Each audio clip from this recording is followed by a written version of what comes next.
Magandang araw po sa inyong lahat mga kamatsas. Ngayon naman ay ating pag-aralan ang naging huling match sa round of 16 ng ongoing Speed Chess Championship. Ang schedule po kasi nito mga kamatsas, paktaw-paktaw no? Hiwa-hiwalay. Na kung saan sa quarterfinals nandun na sila Magnus Carlsen, Nakamura, Wesley So. Nasa quarterfinals na at ito nga po yung huling match kung sino ang papasok sa quarterfinal round. Pragnananda ng India, yan medyo napahinga no. Ngayon lang uli sumulpot at Fabiano Caruana, halos walang pahinga, sunod-sunod mula US Championship, sunod-sunod talaga. Ano kaya ang magiging ano kaya naging laban dito, ano? Gabuhok lang po diferensya, gabuhok lang.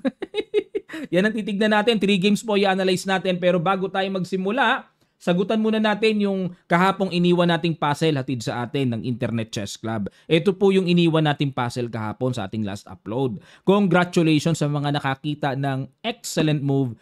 E6. I-threat muna yung tore. At kinain naman yung pyesa sa baba. And then capturing lang po yung tore unstoppable promotion. O di ka capturing lang.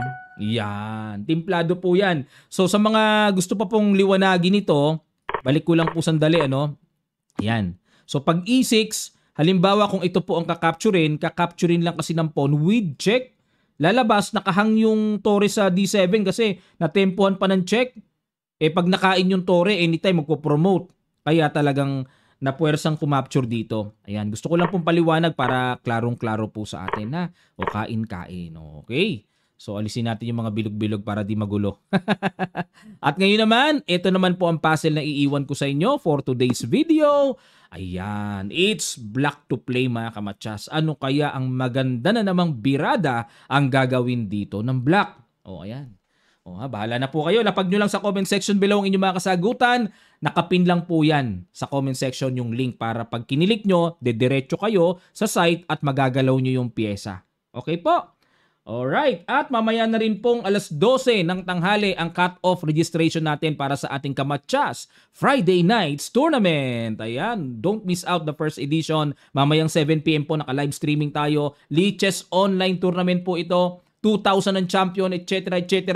Kayang-kaya nyo mag-register, samantalahin nyo po mga Kamatsas. Pang-training ito and then happy chess tayo mamaya. Naka-live stream tayo. 11 rounds with system. Sali na po kayo mga kamatsas. Ang link ay nasa comment section below at nasa description lamang para magdire-diretso kayo ng registration sa Lichess Online Tournament natin. Okay.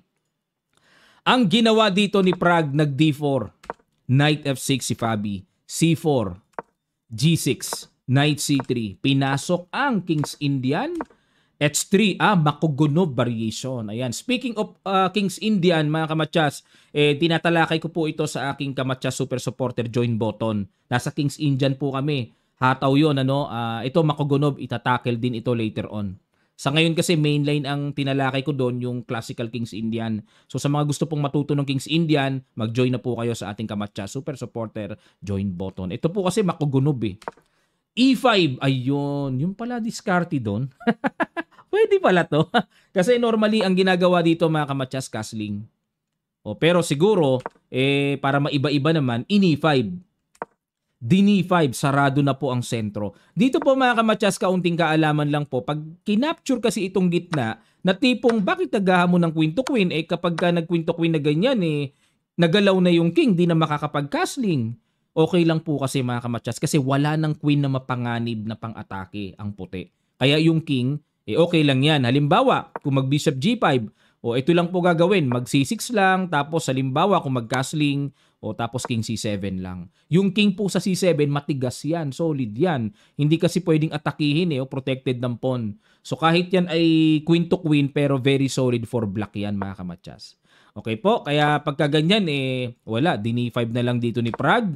Nag-A5, ito pong A5 para paghahanda sa yung knight ilalagay sa C5.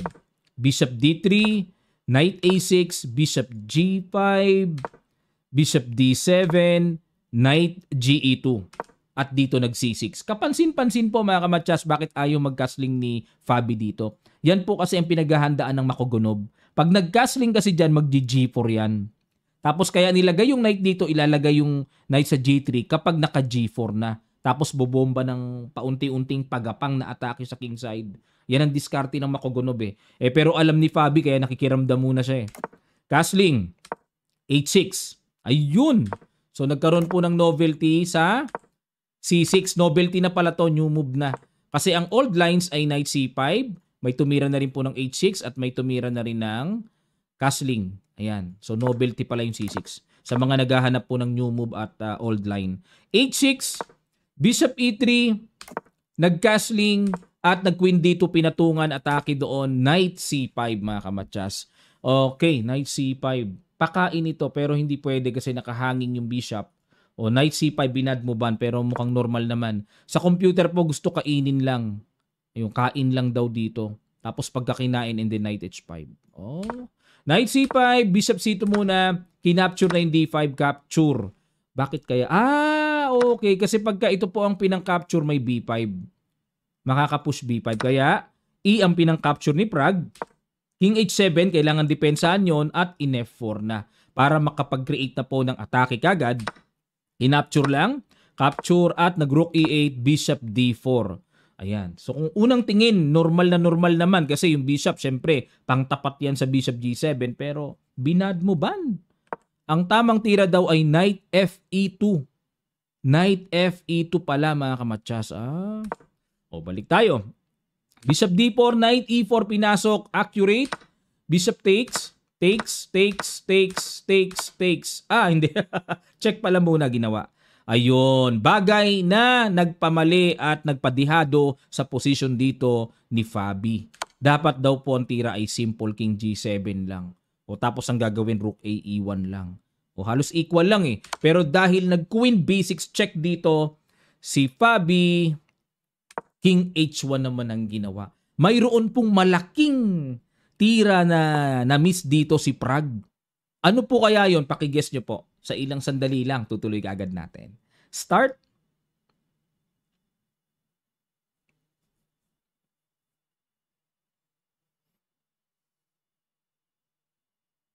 Okay, maraming salamat po. May ganun pala Bishop D4 na pala.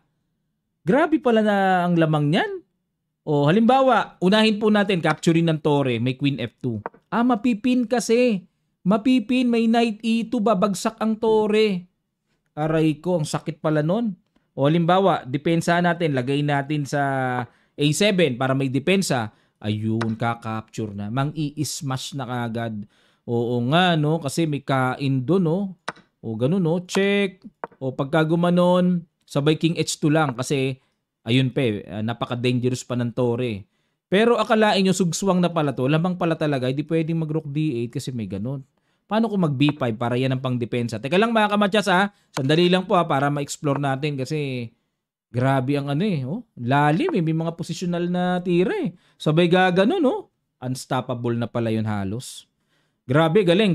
At least natuto tayo kung paano umatake ng tama. Bishop D4, paano kung Queen naman ng pang-capture? Kain, may Knight E2. So halimbawa, syempre, nakatreat ang Torre, gumanyan, may kain doon, King G8, may kain doon, kain dito, and then Rook takes D6, may bitin pa doon. Mauubos naman ang pawns, mawawalis ang pawns ng malinis. Kaya lamang ang puti dito mga kamatsas. Okay? Malinaw na. Pero nag-King H1 dito sayang King takes, Rook A E1, kinain. Kapag kasi pinatungan doon, mga kamatsas, halimbawa gustong i-maintain ng Torre, may Knight E6 check kasi. Punong-puno ng taktika ang chess, Knight E6 para ma-disconnect ang Torre sa Torre.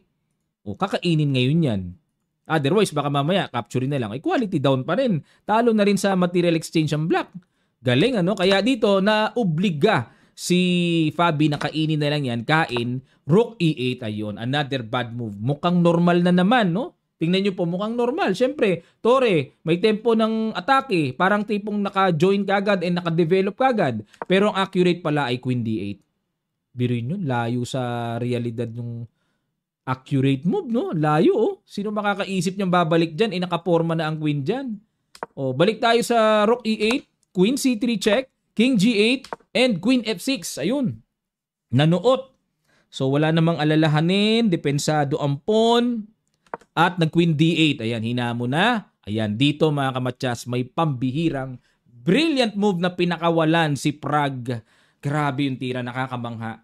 Pakiguess nyo po, sa ilang sandali lang, tutuloy kaagad natin. Start.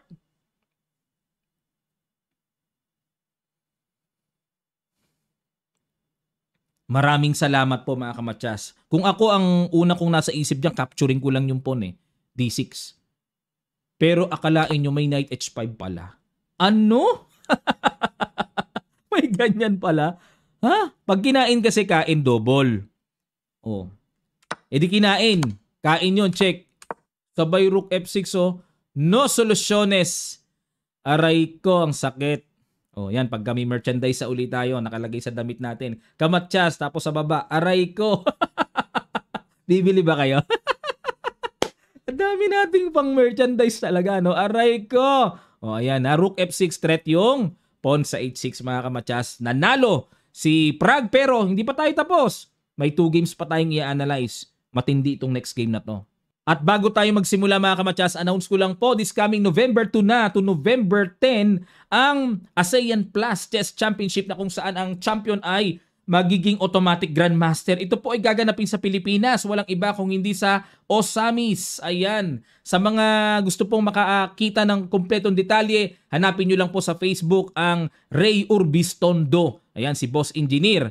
Ang marami po siyang pinopost doon regarding sa paparating na ASEAN Plus na ang champion doon magiging GM kagad. ASEAN Plus, grabe, saludo tayo kay Governor Henry S. Waminal. Talagang pinaka-the best na governor sa buong Pilipinas na talaga nagmamahal sa chess. Saludo po kami sa inyo, Governor. Ayan. So, ito po yung second game ang ginawa ni Fabi. Nag-D4, Knight F6 si Prague, C4, E6 at nasilayan natin ang Nimzo Indian Defense. Ayan. E3 ang uso sa kanila ngayon sa level nila. Nung panahon nila Kasparov, Karpov, mga kamatsas nila, Anand, Queen C2 talaga yan. Talagang binaybay ko talaga yan pag level nila Queen C2.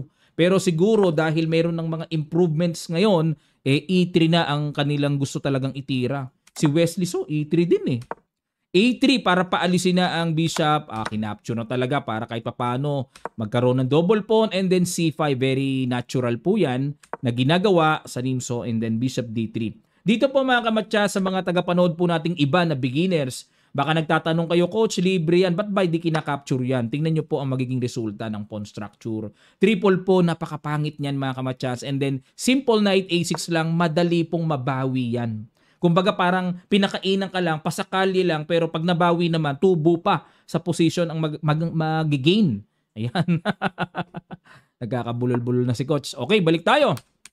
Bishop D3, develop, Knight C6, Rook B1. Ayan, para develop, hindi makagalaw mamaya ang Bishop.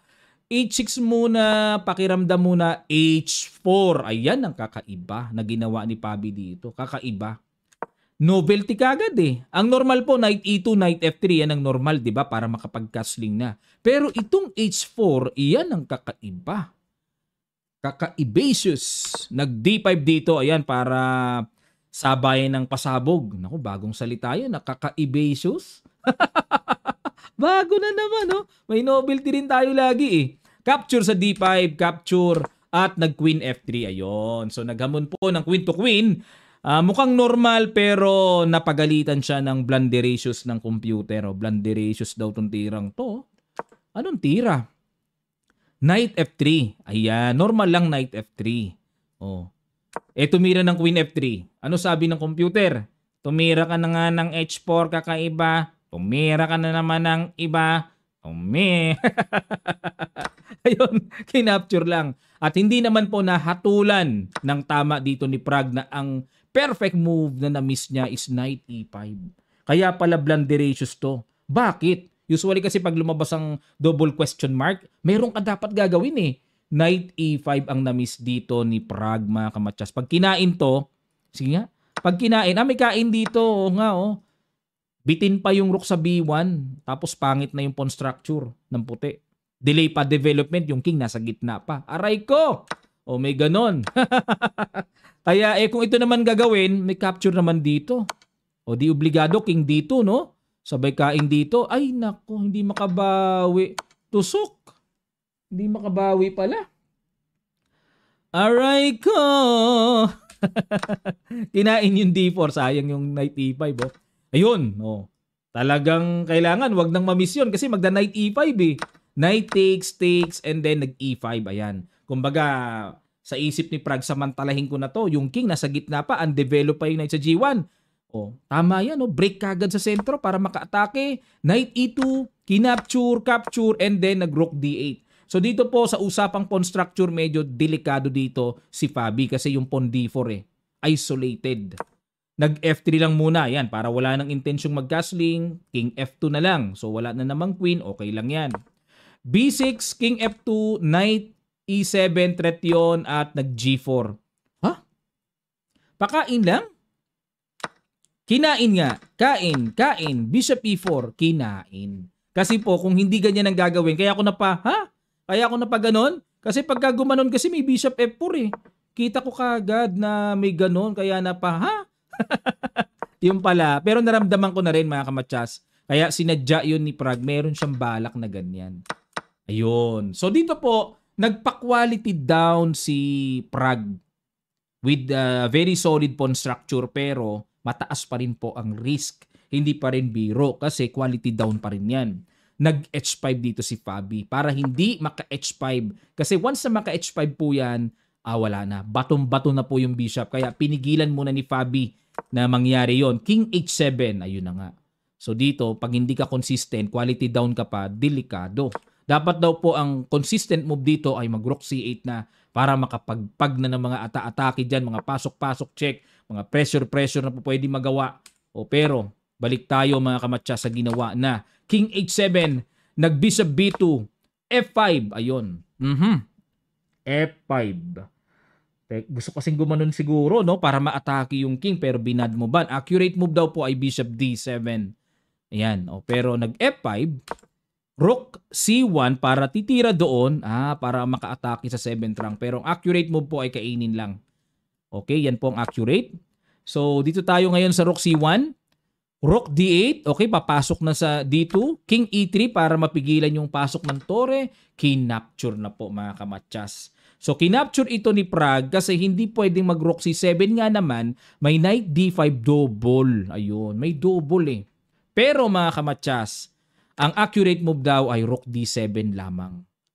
Yan. Ano ngayon ang meron? Ibig sabihin, pagka ganyang nakitang blunder ratios, dapat may gagawin at dapat makita yon. Sige po, pakiguess mga kamatsas. Pakiguess. Maganda ito eh. Sa ilang sandali lang, tutuloy kagad natin. Start.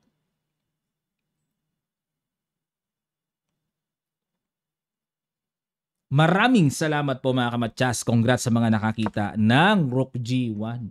Hinug na. Since wala nga pong H5 dahil may pawn, ay nako, grabe. Ang lakas ng Rook G1. Knight F5, check na lang ang ginawa. King F4, kinembotan lang. Nakadikit sa bishop, nakadikit sa knight. Bishop H3, para mailayo. At the same time, itong knight, depensado pa yung pawn G7. Ayun yun ang mapanganib eh. Sinundan pa ng isa. Ayun, nag-Rook F8. Okay, pag kinain kasi kain, may check pa no? Pero king takes E4 lang. Rook E8 check. King F4 ulit. Rook F8. King E4 check. Ayan, obligadong bumitaw. Grabe, sayang ang winning mo kung magpapabalik-balik lang. Check ulit, King C2, Rook G8. Talagang kailangan pong hawakang mabuti yon. Kasi fatal pag nakain nyo. Fatal talaga. Magkakaroon po ng tinatawag na windmill attack. Yung aalisin ng tore na pabalik-balik ang check. Windmill. King C1, para di mo natamaan ng mga check-check. Nag-A6, A4, B5, A5 muna, and then King H8, Bishop E5, at nag-King H7, King B2. Okay, King H8, sa isip dito ni Prague, bahala ka. Ano bang gagawin mo? Pabalik-balik na lang ako. Pabalik-balik. Ayun, hindi pala pwedeng magpabalik-balik. Nakakita ng winning way itong si Fabi. Rook E8, tineret muna ang Bishop. Ayun, binigay na. Kasi na-realize dito ni Prague na walang mangyayari kung pabalik-balik lang. Gaganon na nga lilingkisin na yun Grabing utak. Pag nakain na yun, sabay alis uli ang king, pupush naman yung pass pawn. Grabe. Kaya nag-Rook E8 na lang. Na-realize ni Prague walang mangyayari. Kailangan manggulo na. Kinain, kain.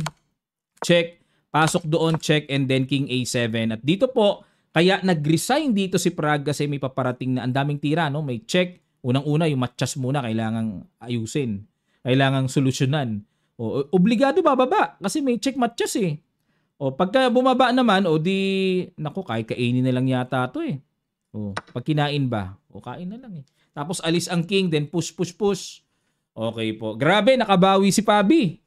Bigat ng binitawan ni Fabi, no? Rook G1, nakita niya. At itong pangatlo, kung sino po ang manalo dito, mga kamatyas, siya ang nanalo sa round of 16 na to. Tingnan natin.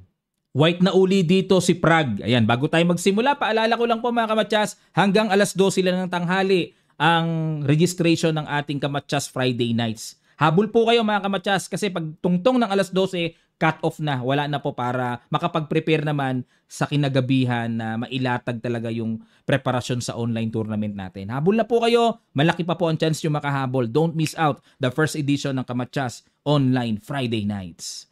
Ang ginawa dito ni Prague nag D4, Knight F6 si Fabi, C4, G6. Aba, inulit.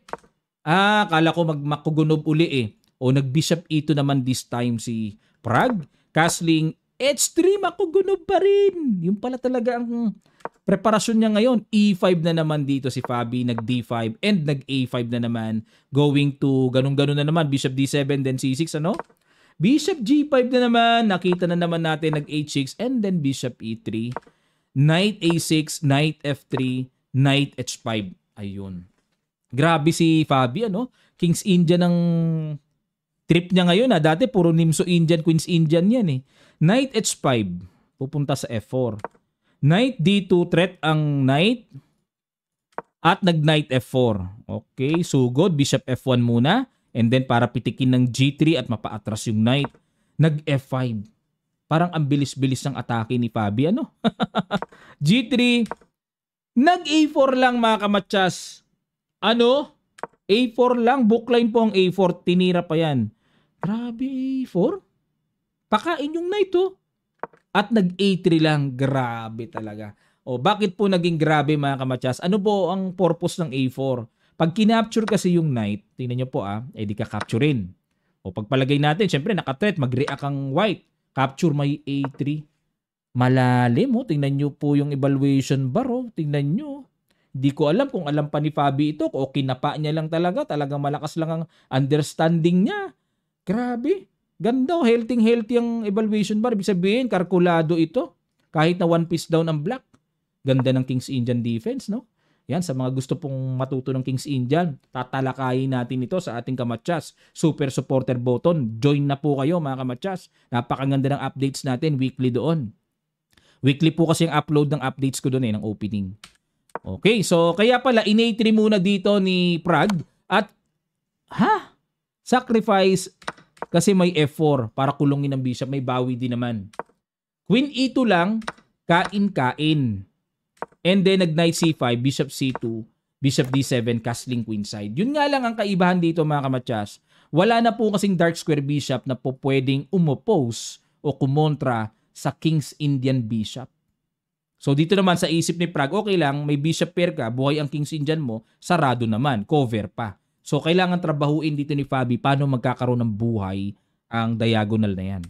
Nag-Queen E8, Queen E2, H5, ayun para bubuhayin na, King B1 ilag, and then syempre, para magka-function, wala kasing function barado G4 na ni Prague.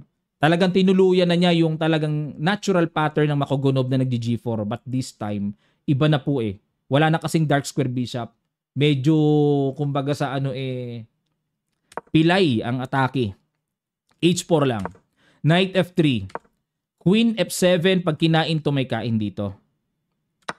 Knight H4, tinuluyan, pero nag-Bishop G5 muna. Ayun. Inisip ko nga, kainin kagad to Kain, bitin yun O yung pala may Bishop G5 pala muna. Okay, ano?